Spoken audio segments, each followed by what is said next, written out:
Assalomu alaykum. Jizzax viloyati Arnasoy tumani 15-safxoz, 15-safxoz fuqarolari.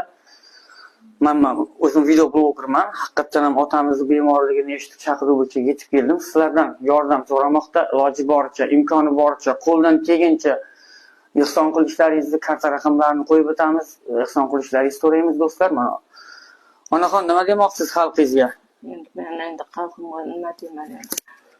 Shu farzandlarim baxtiga shu yaxshi bo'lib yuruvdi.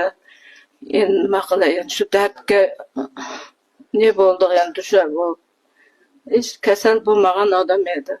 Dehqonchilik qilib yurgan odam edi. Endi bolalarning qo'l ishini olib endi nevaralarimizning qizlig'ini ko'rib yuring deb bolalar shuytib o'tib. Endi nima qilay? Peshanamizda bor ekanda shu dardga yo'liqib qoldi.